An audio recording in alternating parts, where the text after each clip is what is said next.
पुढची विशेष बातमी बघूया।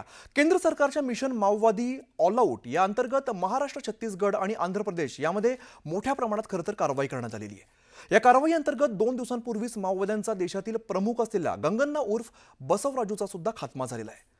बसवराजूचा त्याच्या लाल डायरीमध्ये ज्याची भीती व्यक्त केली जात होती ती तंतोतंत खरी ठरल्याचं दिसतंय।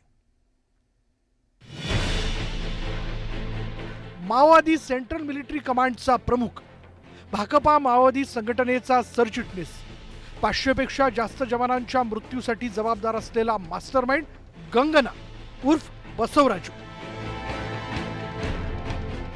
2 दिवसांपूर्वी झालेल्या चकमकीत सुरक्षा दलानं बसवराजूला ठार मारलं आणि यानंतर आता बसवराजूची डायरी आणि त्यातील त्याची भीती खरी ठरली आहे।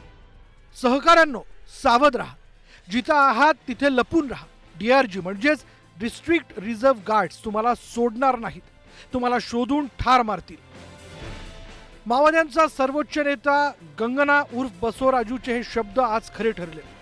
चकमकीच्या घटनास्थळी सापडलेल्या बसवराजूच्या डायरीत बसवराजूनं आपल्या सहकाऱ्यांना उद्देशून आत्मसमर्पित माओवाद्यांचं विशेष पथक असलेल्या DRG म्हणजेच डिस्ट्रिक्ट रिझर्व्ह गार्ड्स बद्दल भीती व्यक्त केली।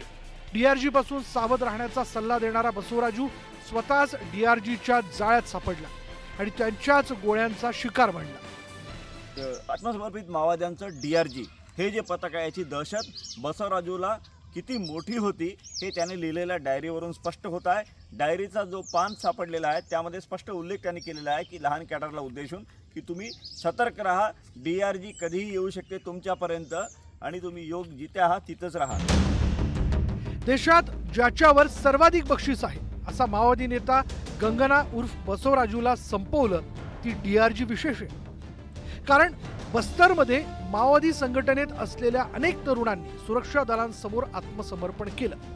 या आत्मसमर्पित माओवाद्यांना या DRG अर्थात डिस्ट्रिक्ट रिझर्व्ह गार्ड्स मध्ये घेण्यात आलं। पथकातील सगळे स्थानिक आहेत। घनदाट जंगल, नद्या, नाले, भौतिक परिस्थितीची त्यांना जाणीव आहे। माओवादी कशा पद्धतीने सुरक्षा दलांसोबत लढतात, त्यांची कमजोरी काय याची सगळी माहिती या जुन्या आत्मसमर्पित असलेल्या या DRG सदस्यांना आहे।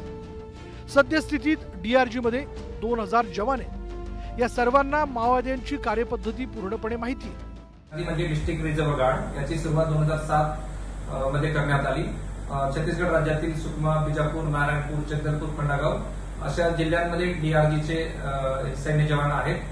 स्पेशली SPO म्हणून यांची सुरुवातीला नियुक्ती करण्यात आली। त्यानंतर यामध्ये आत्मसमर्पित नक्षलींचा बी समावेश करण्यात आला। त्याच्या व्यतिरिक्त वेगवेगळ्या भरती जी लोकल लेवलला भरती केली गेली त्यांचाही समावेश DRG मध्ये आहे। माओवाद्यांच्या वरिष्ठ नेत्यांना शोधण्यासाठी सुरक्षा दलांनी त्यांच्या हालचालींवर लक्ष केंद्रित केलं। 4 महिन्यांपूर्वी माओवाद्यांचा वरिष्ठ नेता बसवराजूच्या सुरक्षा व्यवस्थेत तैनात असलेल्या काही सदस्यांनी आत्मसमर्पण केलं होतं। त्यांची चौकशी करून बसवराजूचा ठाव ठिकाणा, त्याची राहण्याची पद्धत, त्याच्या हालचाली कुठे असतात याची माहिती काढली गेली। 1 आठवड्यापासून अबुजमाडच्या बोटेर गावाजवळ गंगन्ना असल्याचं समजल्यावर 1000 जवानांनी 24 तासात ऑपरेशन राबवलं।